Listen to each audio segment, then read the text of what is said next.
اما بعد قال مولا امام حسین علیہ السلام ان کان دین محمد لم یستقم الا بقتلی فیا سیوف خزینی۔ عزیزان محترم، حضرت کے اس ارشاد گرامی کی روشنی میں ہم اس دین کے حوالے سے بات کر رہے تھے جس کا ذکر حضرت نے اپنے اس ارشاد گرامی میں ذکر فرمایا کہ کربلا کا جو قیام ہے وہ غلبہ دین کے لیے ہے، دین کو غالب کیا جائے۔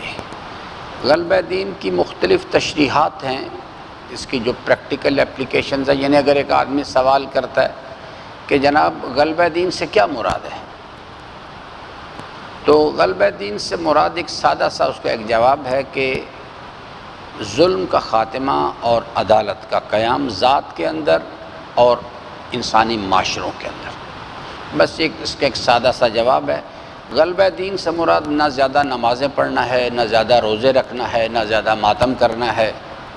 غلبہ دین جو ہے ایک یعنی کیفیت ہے جس کا تقاضا جو ہے وہ اللہ تعالیٰ نے خود اپنے کلام میں کیا ہے۔ یہ غلبہ دین کا جو پروگرام ہے یہ نبی یا امام یا کسی دوسرے انسان نے اس کو ڈیزائن نہیں کیا، یہ اصل میں اللہ تعالیٰ کا اپنا پروگرام ہے۔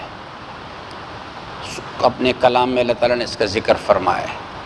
ہماری بات جو تھی پہلے دن، اس پر میں نے اپنی معروضات عرض کی تھی، خود ہمیں دین کو سمجھنا چاہیے کہ دین کیا چیز ہے، کیونکہ آپ اگر اس وقت بھی یعنی راولپنڈی کے معاشرے میں چلے جائیں اور جا کے آپ لوگوں سے یہ سوال کریں کہ جناب آپ بتائیں کہ دین سے کیا مراد ہے، تو آپ اگر فار ایگزامپل 1000 افراد سے سوال کریں گے تو کم از کم اگر 1000 مختلف جواب نہ ملیں تو کم از کم 900 جواب آپ کو مختلف ملیں گے۔ ہر آدمی کی اپنی ایک علیحدہ شناخت ہے، ایک علیحدہ اپنی ڈیفینیشن ہے دین کے بارے میں۔ چونکہ پرابلم ایک ڈیفینیشن کیوں نہیں ہے، اس لیے کہ جو بنیادی سورس ہے وہ جو امیر المومنین نے بیان فرمایا کہ اول الدین معرفتہ، چونکہ ہم وہاں سے لیتے نہیں ہیں، ہم لیتے ہیں آباء و اجداد سے۔ آپ کے آباء و اجداد اور ہیں، آپ کے اور ہیں، آپ کے اور ہیں، آپ ایک علیحدہ ماحول کے اندر، کیونکہ انسانی زندگی کی جو فکری بنیاد بن رہی ہوتی ہے وہ پہلے 14 سال میں بنتی ہے۔ 14 سال کمپلیٹ ہونے کے بعد جو ہی انسان 15ویں سال میں داخل ہوتا ہے تو عملی طور پہ اس کی فکری بنیاد بن چکی ہوتی ہے۔ اس کے بعد وہ جو بھی عمل کرتا ہے وہ ایک شعور و ادراک کے تحت کرتا ہے کہ یہ میرا مفاد ہے اور یہ میرا نقصان ہے۔ اپنے مفاد کے لیے وہ بقائم ہوش و حواس پلاننگ کرتا ہے، اس کے لیے راہ عمل کا تعین کرتا ہے، اپنے ارادے سے اس پر عمل کرتا ہے۔ جب ہی اس کے اوپر شریعت مقدس سے اسلام کہتی ہے اگر وہ اللہ کے حکم کے خلاف ورزی کرتا تو کہتے ہیں اس کو سزا ملے گی، اور اگر وہ اللہ کے حکم کے مطابق کرتا ہے تو کہتے اس کو جزا ملے گی۔ 14 سال کا ٹائم ہوتا ہے انسان کے پاس پہلے، اس کے بعد 14 سے 21 سال کا زمانہ ایک ٹریننگ پروسیس ہوتا ہے، لیکن جو بنیادی فکری بنیاد ہے انسان کی وہ پہلے 14 سال میں بن جاتی ہے۔ جو لوگ اپنی اس یعنی فکری رہنمائی کے لیے مفاد کیا ہے، نقصان کیا ہے، اچھائی کیا ہے، برائی کیا ہے، اس کی شناخت کے لیے امیر المومنین کے مشورے پہ عمل کرتے ہیں، ان کا دین مختلف ہوتا ہے، لیکن یہ بہت کم لوگ ہیں۔ یعنی اگر اس وقت 2021 کے یہ جو مسلمان معاشرے ان میں دیکھیں تو یہ محدود چند لوگ ہوں گے، اس سے زیادہ لوگ نہیں ہیں، چاہے وہ شیعہ گروہ ہے یا سنی، دونوں ایک کام کر رہے ہیں، دونوں کے دونوں گروہ جو ہیں وہ آباء و اجداد پہ چل رہے ہیں۔ تو دین یہاں سے بنتا ہے انسانی زندگی کا۔ پہلے مرحلے میں نے اس پہ عرض کیا تھا، اب اس کے تکرار کرنے کی ضرورت نہیں۔ دوسرے مرحلے میں نے آپ کی خدمت میں اس چیز کے حوالے سے عرض کیا کہ دین جو ہے اس کے 3 مرحلے ہیں۔ خود دین سمجھنا ہے. دین کیا چیز ہے؟ ہر انسان کے پاس ہے. اس کی اقسام بیان کی، پھر اس کے اجمالی طور پہ، تفصیل نہیں، اجمالی طور پہ عرض کیا کہ ان الدین عند اللہ الاسلام سے کیا مراد ہے. جو امام صادق علیہ السلام نے اس کو ڈیفائن کیا، امیر المومنین نے ڈیفائن کیا.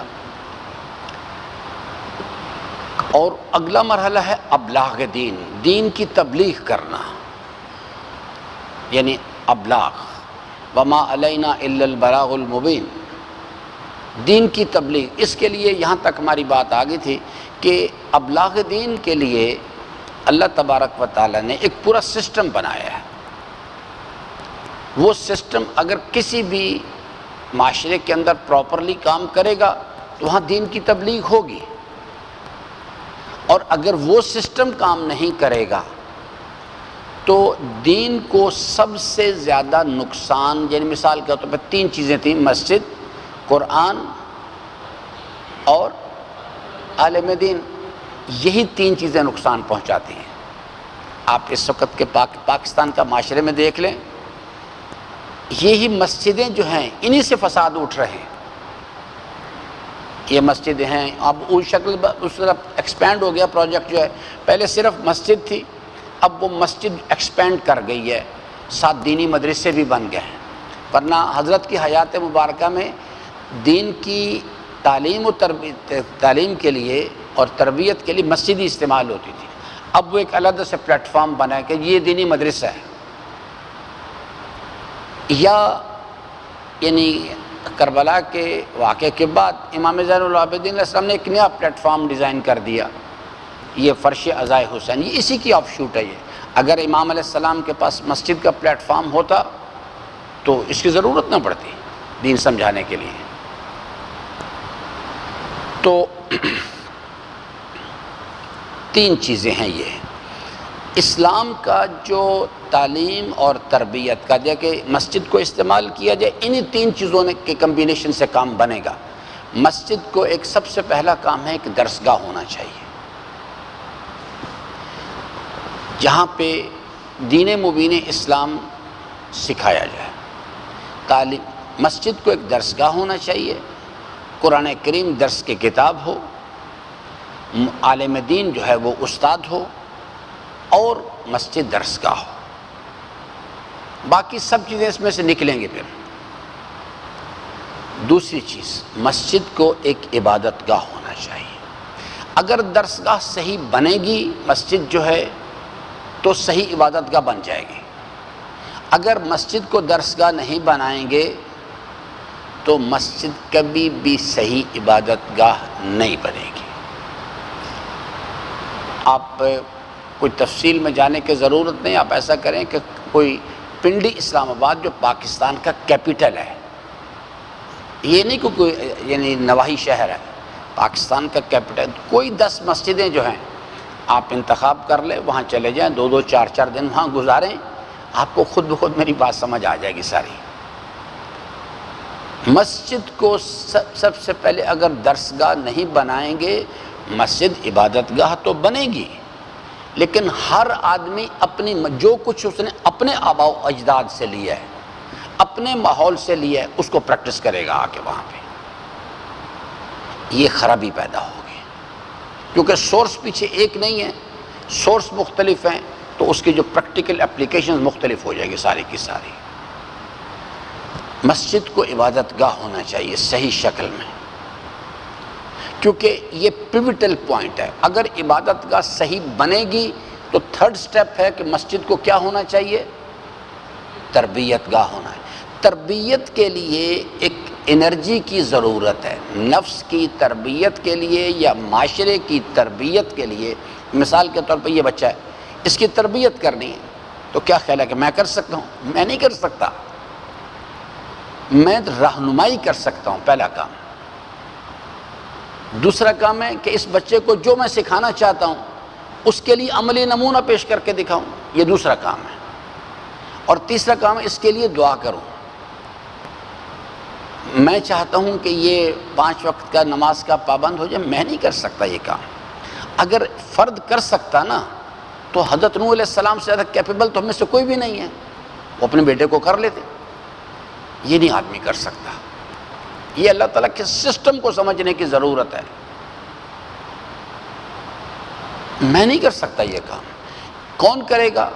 اگر میں اس کی صحیح ٹیچنگ کروں گا اور اس کا رابطہ جو ہے وہ اللہ کے ساتھ جڑ جائے گا، تعلیم کے نتیجے میں صحیح عبادت کرے، وہ عبادت جو ہے جیسے مثال کے طور پہ نماز ہے، اقم الصلاۃ لذکری، یہ جو لذکری ہے نا، یہ جس کا ذکر قرآن میں کیا گیا ہے، یہ اصل جوہری نقطہ ہے۔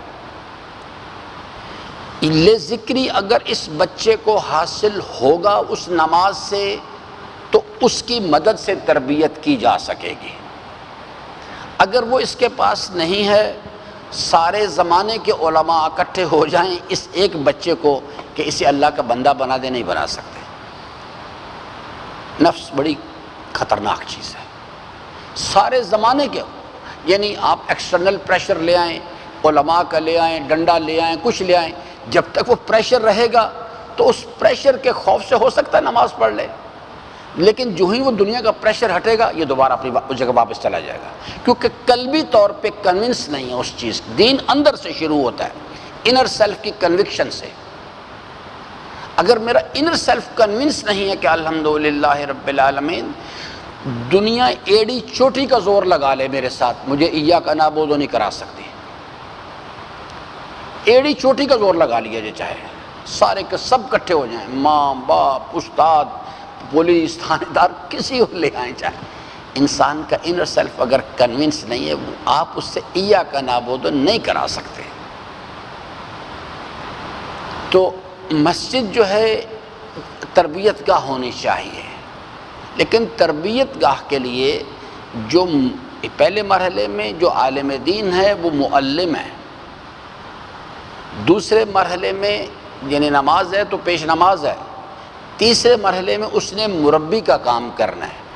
مربی جو ہے اس کے لیے پہلی شرط ہے کہ اس کو اپنا عملی نمونہ پیش کر کے دکھانا ہے، اس کے بغیر انسان مربی نہیں بن سکتا۔ ہمارے معاشرے میں جو اس وقت دین مبین اسلام کی پامالی ہو رہی ہے، وہ اسی لیے اس کا ایک بنیادی سبب یہی ہے کہ وہ لوگ جن کو آ کے ہم نے ممبروں پہ بٹھا دیا ہے، وہ لوگ خود عمل سے خالی ہیں، ان کے قلوب یقین سے خالی ہیں اور کردار عمل سے خالی ہے۔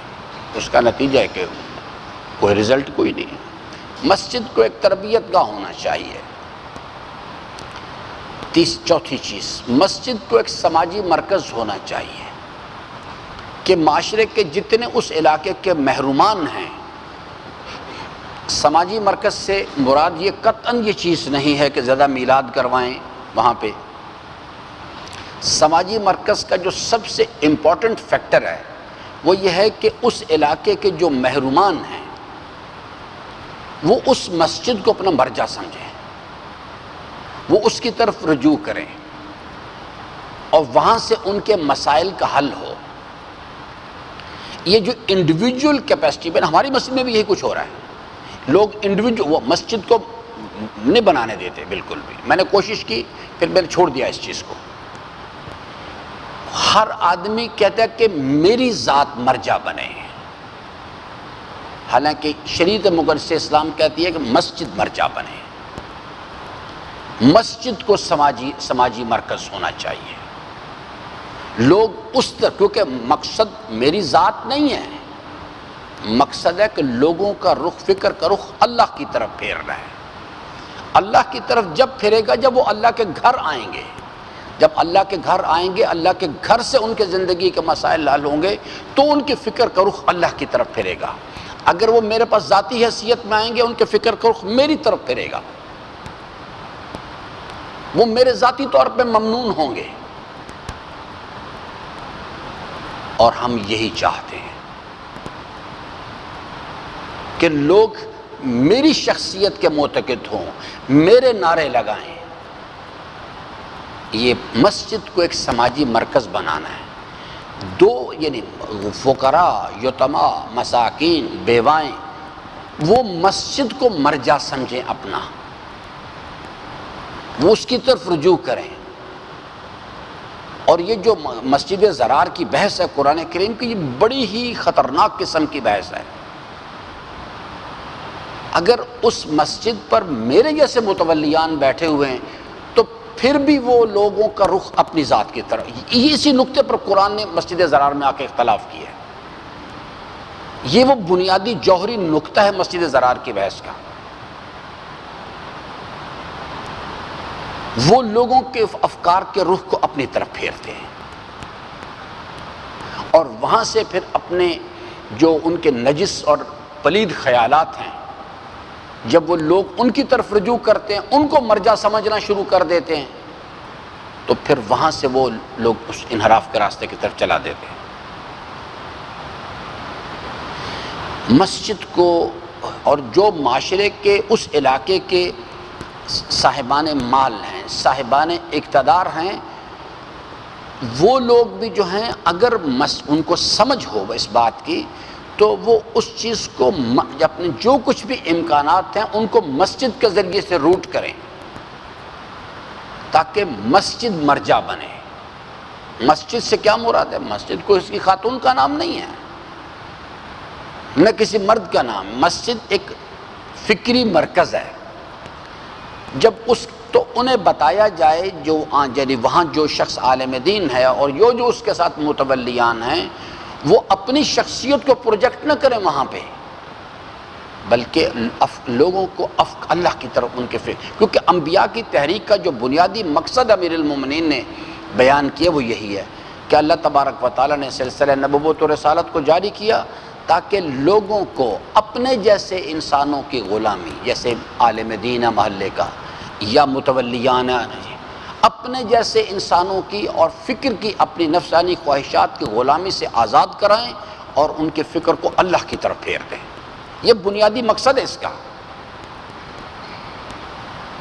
ہم اسی چیز کو کیا کرتے ہیں، مسجد کے اندر بیٹھ جاتے ہیں اور بیٹھ کے لوگوں کے افکار کو اپنی ذات کی طرف، اپنی دست بوسی کی طرف لے کے آتے ہیں۔ یعنی وہ کہ ڈاکٹر اقبال کا ہی شعر ہے، مجھے ایگزیکٹلی پتہ نہیں ہے ذہن میں، کہ چوں کفر از کعبہ برخیزت کجا ماند مسلمانی، کہ اگر مسجد سے ہی یہی کام ہونے لگیں گے کہ اللہ کو پیچھے کیا جائے اور شخصیات کو آگے کیا جائے، اسے تو کفر کہتے ہیں کہ چوں کفر از کعبہ برخیزت کجا ماند مسلمانی، پھر اسلام کہاں باقی رہے گا۔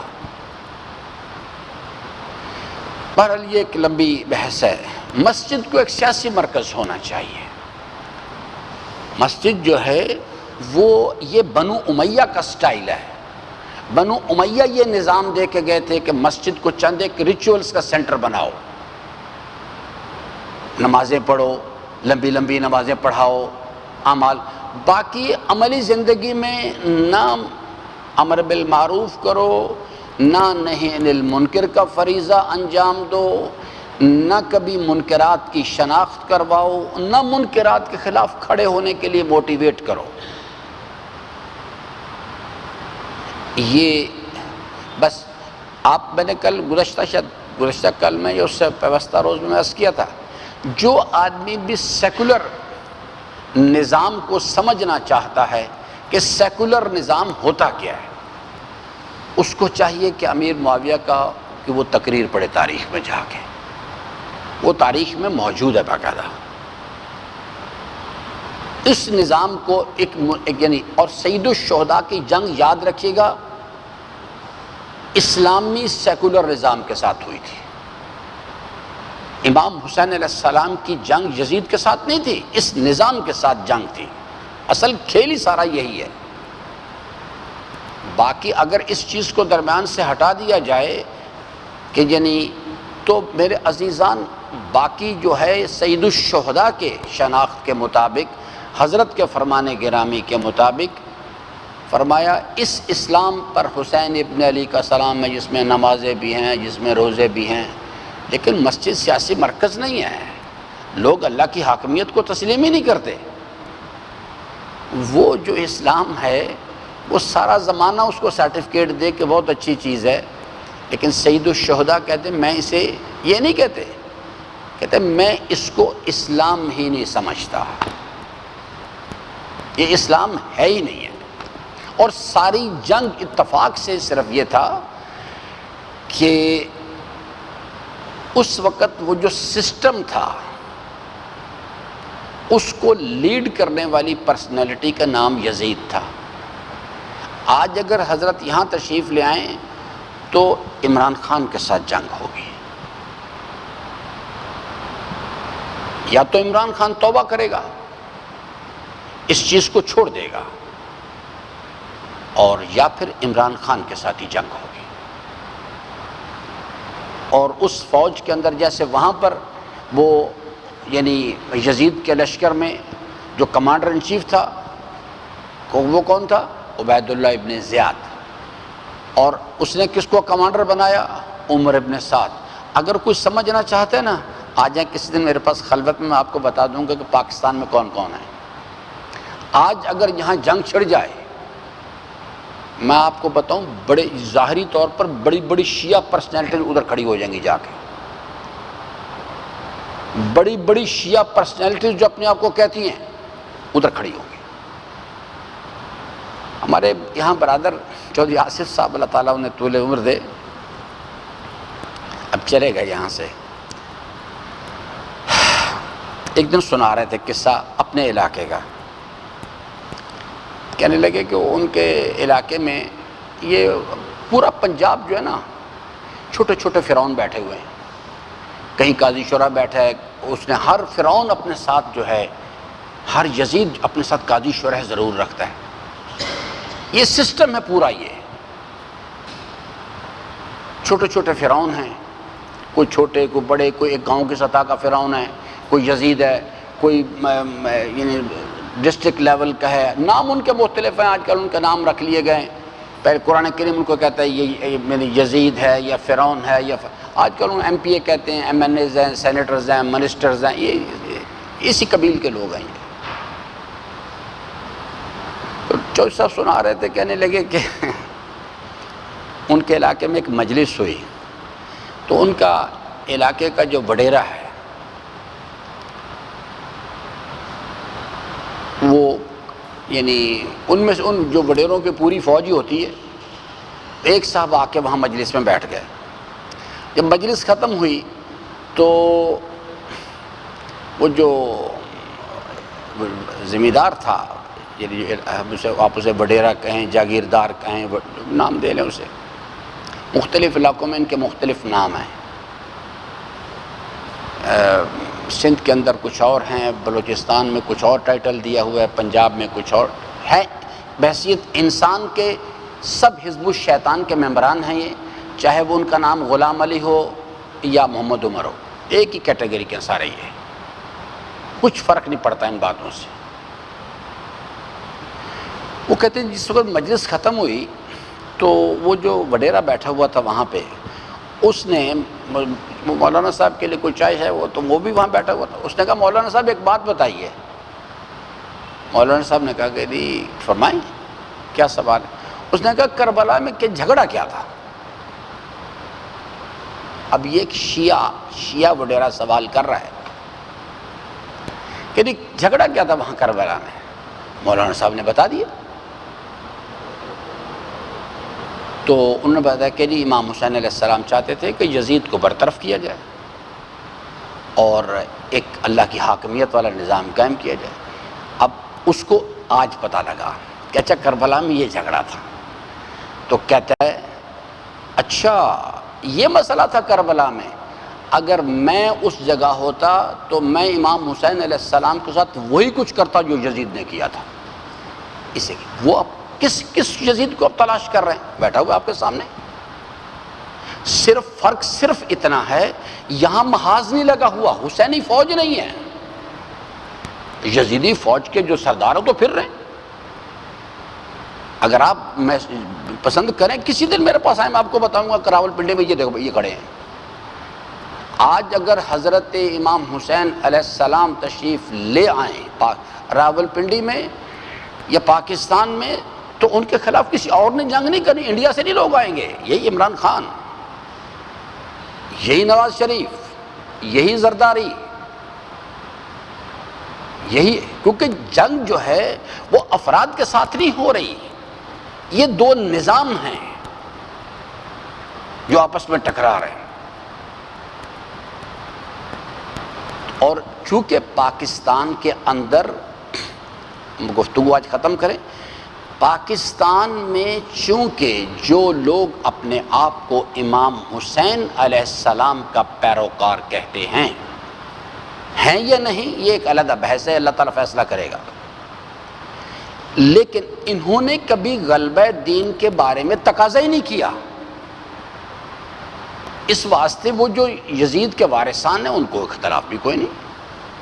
اختلاف تو عزیزان جب ہوگا، آپ ہاتھ کھول کے پڑھنا چاہتے وہ کہتے ہیں، آپ باندھ کے پڑھنا چاہتے وہ کہتے پڑھو، آپ نہیں پڑھنا چاہتے وہ کہتے نہ پڑھو۔ وہ کہتے اس سے ہمیں کوئی، آپ اس کی تقریر تو پڑھے پہلے جا کے ذرا۔ وہ کہتے ہیں مجھے اس سے کوئی ہمیں پریشانی نہیں بالکل بھی، کہ آپ نماز پڑھنا چاہتے ہیں یا نہیں پڑھنا چاہتے، ہاتھ باندھ کے پڑھنا چاہتے ہیں، ہاتھ کھول کے پڑھنا چاہتے ہیں، ہاتھ اوپر کر کے پڑھنا چاہتے ہیں، پڑھے نہ پڑھے۔ اس مسئلے میں اقتدار کا جو مسئلہ ہے ولایت، اس مسئلے میں ہمارے ساتھ بات نہیں کرے، چونکہ پاکستان میں اس لیے اختلاف نہیں ہو رہا کہ چونکہ ہم نے کبھی تقاضا ہی نہیں کیا۔ ہمارا جو شعور و فہم و ادراک ہے وہ صرف یہ ہے کہ ہم رونے کے لیے پیدا ہوئے ہیں، ہم نے رونا ہے۔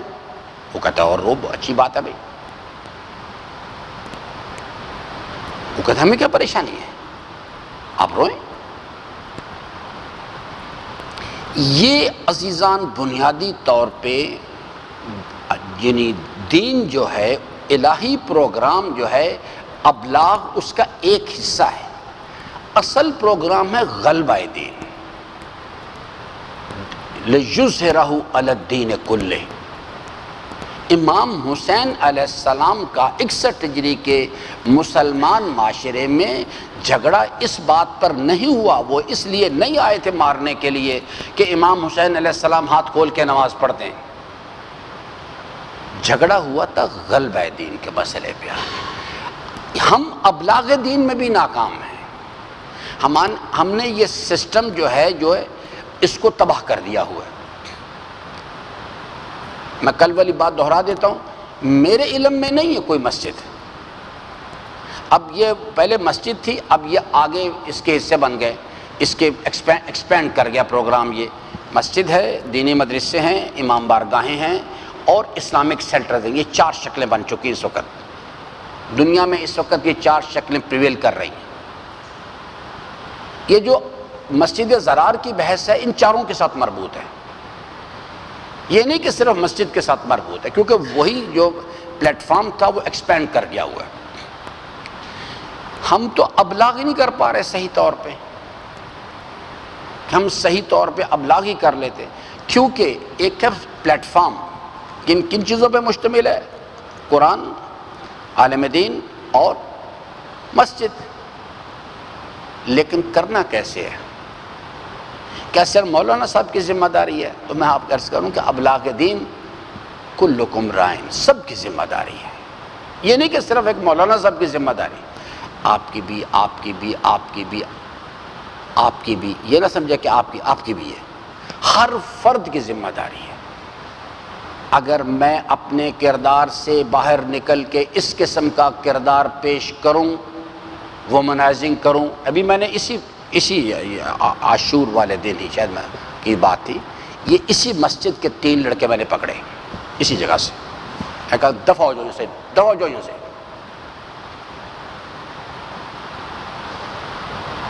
کیوں؟ معاشرے میں تو کچھ اس بات کو برا سمجھتے نہیں ہیں۔ ان کا خیال ہے کہ اس مسجد میں اگر کچھ چیزیں اطراف میں، یہ میری صرف ذمہ داری ہے۔ نہ میرے عزیزان، آپ کی بھی ذمہ داری۔ آپ پھنسے نہیں بیٹا میں آپ کو برس کروں، اللہ تعالیٰ کا نظام سمجھنے کی کوشش کریں۔ کلکم رائن، اور کرنا کیسے ہے؟ 2 کام کرنے ہیں۔ ہم ذمہ دار ہیں اس چیز کا، فرمایا ذاتی کردار کی تبلیغ سب سے بہترین تبلیغ۔ ایک تو سسٹم ہے نا یہ جو 3 سٹیپس پہ مشتمل ہے۔ کرنا کیسے ہے؟ فرمایا تقریریں بعد میں کرو، پہلے کردار پیش کر کے دکھاؤ۔ اگر ایک آدمی جو ہے کوئی جوان لڑکا ہے، لڑکی ہے، مرد ہے، 60 سال کا ہے، 70 سال کا ہے، وہ اگر دیکھیے ہم سب ایک نام سے جانے جاتے ہیں، یہ شیعہ علی ہیں، یہ امام جعفر صادق، یہ جعفری ہیں۔ جب آپ اور میں کوئی بھی عمل کریں گے نا اس محلے کے اندر، تو لوگ ہم سے پہلے اس امام کی طرف انگلی اٹھاتے ہیں۔ ہم نے کوئی اپنے کردار میں کوئی ایسی چیز پیش نہیں کرنی کہ جس کے ذریعے سے لوگ ہمارے ائمہ پہ انگلی اٹھائیں، اور ایسا کردار پیش کر لیں جو چھٹے امام نے فرمایا کہ دیکھو ایسا کردار ہے۔ یہ علم جو ہے نا، یہ ایک سمبل ہے صرف، اصل جو علم بلند کرنا ہے مورگاہ میں، عباس علمدار کالونی میں، وہ کردار کا علم ہے۔ فرمایا کہ اگر کوئی اجنبی شخص عباس علمدار کالونی میں آ جائے اور آ کے پوچھے بھئی یہاں کو اللہ کا عبادت گزار بندہ ہے، لوگ تمہارا نام لیں، مخلوق خدا کی مدد کرنے والا ہے، لوگ تمہارا نام لیں، حتیٰ کہ جو بھی انسانی کمال ہے وہ پوچھیں تو لوگ تمہارا نام لیں، حتیٰ کہ مجبور ہو کے کہیں کہ ہر انسانی کمال اس میں پایا جاتا ہے سوائے ایک نقص ہے کہ یہ علی کا شیعہ ہے، جسے آج کل یہ رافضی کہتے ہیں۔ اس کو کہتے ہیں علم بلند کرنا، اس کو کہتے ہیں تبلیغ کرنا۔ تبلیغ اس سے یہ مراد نہیں ہے کہ میں یعنی زیادہ جلوس نکالوں اور زیادہ مجلسیں پڑھوں اور زیادہ مجلسیں سنوں، کیونکہ بے عمل آدمی جو ہے اس کی تبلیغ میں اللہ نے کوئی اثر نہیں رکھا ہوا۔ بس عزیزان، 2 جملے مصیبت کے عرض کر کے اجازت چاہوں گا۔ درود پڑھ لیجئے محمد و آل محمد۔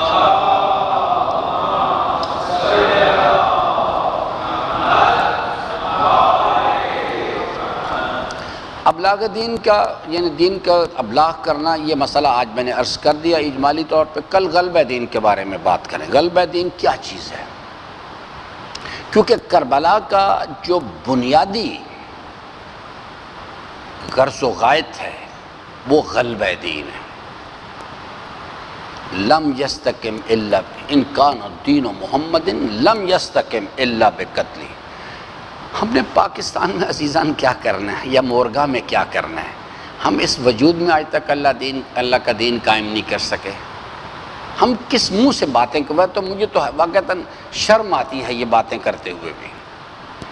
ہم کس منہ سے یہ باتیں کرتے ہیں کہ ہم اللہ کا دین بالادست کرنا چاہتے ہیں؟ ہم تو آج تک اپنے وجود میں نہ کر سکے۔ کل انشاءاللہ اس پر بات کریں گے۔ عزیزان محترم، کربلا محبت کا نام ہے، عزاداری کو بھی ایسا ہی ہونا چاہیے۔ کربلا محبت ہے، رواداری ہے، لوگوں کو جذب کرنے کا نام ہے، نہ کہ لوگوں کو اپنے سے دور کرنے کا نام ہے۔ یہ روش جو ہے کہ یہ تم بھی کافر اور تم بھی کافر، یہ روش کربلا کی نہیں ہے، یہ روش کربلا کی نہیں۔ مقاتل میں ایک واقعہ نقل کیا گیا ہے، واقعتاً ایک آئی اوپنر ہے۔ کربلا امام حسین علیہ السلام سب کے ہیں۔ کربلا محبت کا درس ہے، کربلا رواداری کا درس ہے، کربلا لوگوں کو اپنی طرف بلانے کا درس ہے، جذب کرنے کا درس ہے۔ روایت بیان کرتے ہیں صاحبان مقاتل، کہتے ہیں کہ جب یہ جنگ شروع ہو گئی تو یہ جنگ 2 شکلوں میں لڑی گئی ہے، 2 مراحل میں۔ ایک انفرادی امام حسین علیہ السلام کے ساتھ، اور ایک پھر انہوں نے اجتماعی طور پہ حملہ کیا۔ انفرادی جنگ کا ایک قصہ، وہ کہتے ہیں ایک شخص حضرت یعنی لشکر یزید سے نکلا، اس نے کہا میں فرزند رسول کو قتل کروں گا۔ یہ کہہ کے وہ یعنی اپنے گھوڑے پہ سوار ہو کے آیا۔ امام حسین علیہ السلام بھی اپنی سواری پہ سوار تھے۔ جب آمنے سامنے ہو گئے تو اس نے کہا کہ امام حسین علیہ السلام بلکہ پوچھا اسے کہ آپ پہلے وار کریں گے یا میں کروں، جو اس وقت کا دستور تھا جنگ کا۔ تو اس نے کہا میں پہلے کروں گا۔ امام نے کہا چلو تم کرو۔ اس نے پہلے امام علیہ السلام پہ حملہ کیا، امام علیہ السلام نے اس کے حملے کو روکا، پھر امام نے فرمایا کہ اب میری باری ہے۔ اس نے کہا جی بسم اللہ آپ کریں۔ امام علیہ السلام نے جب تلوار چلائی تو وہ تاریخ بتا دی ہے کہ اس کی وہ ایک ٹانگ کاٹتے ہوئے گزر گئی اور وہ گھوڑے سے گر پڑا۔ اب یہ قصہ کسی اور نے نقل نہیں کیا، یہی شخص جو ہے، یہ جب کربلا کی جنگ ختم ہو گئی، یہ شخص واپس کوفہ لے جایا گیا، یہ خود اس نے تاریخ میں یہ خود نقل کرنے والا ہے، یہ بھی اور اس کا بھائی بھی۔ جب وہ اس کی ٹانگ کٹ گئی، وہ گھوڑے سے گر گیا۔ اب دیکھیے حسینیت اسے کہتے ہیں۔ وہ شخص کہتا ہے کہ میرا یہ خیال تھا کہ میں تو انہیں قتل کرنے کے لیے آیا ہوں، تو یہ اب مجھے مار دیں گے۔ کہتے ہیں کہ لیکن جب میں گھوڑے سے گر گیا تو حضرت نے ایک لحظے کے لیے مجھے دیکھا، پھر لشکر یزید کی طرف رخ کیا اور کہا کہ تمہارا بھائی زخمی ہو کے گر گیا ہے، آؤ اور آ کے اسے لے جاؤ۔ لشکر یزید سے کچھ لوگ آئے اور اس کو اٹھا کے لے گئے۔ وہاں پر اس کا بھائی بھی موجود تھا اسی لشکر کے اندر۔ جب اس نے اپنے بھائی کے ساتھ یہ کیفیت دیکھی تو وہ بھی گھوڑا دوڑاتا ہوا آیا بدلہ لینے کے لیے۔ اب یہ وہ بیان کرتا ہے، کہتا ہے میں چونکہ غصے میں تھا تو میں تیزی سے گھوڑا دوڑاتا ہوا آ رہا تھا، جب حضرت کے قریب پہنچا تو میں نے چاہا کہ اپنے گھوڑے کو روکوں، لیکن میں اس کو روک نہیں سکا، اور گھوڑا جو ہے وہ میرے کنٹرول سے باہر ہو گیا، اس نے مجھے نیچے گرا دیا اور میرا سواری دوسری طرف چلے گی اور تلوار میرے ہاتھ سے نکل گئی۔ اب وہ کہتے ہیں اتفاق ایسا ہوا کہ میں حضرت کی سواری کے بالکل سامنے آ کے گرا، کیونکہ اسی رخ پہ آ رہا تھا، سامنے آ کے گرا۔ تو کہتے ہیں حضرت نے جب مجھے اس کیفیت میں دیکھا کہ میں نہتہ ہو چکا ہوں، میرے پاس تلوار بھی نہیں، میرے پاس سواری بھی نہیں، تو انہوں نے ایک لحظے کے لیے دیکھا اور پھر اپنا رخ مجھ سے پھیر لیا۔ وہ شخص کھڑا ہوا، اس نے اپنے گھوڑے کو پکڑا، تلوار اٹھائی، اور یہ تاریخ کربلا کیا سب سے بڑا خراج عقیدت ہے سید الشہداء کے لیے۔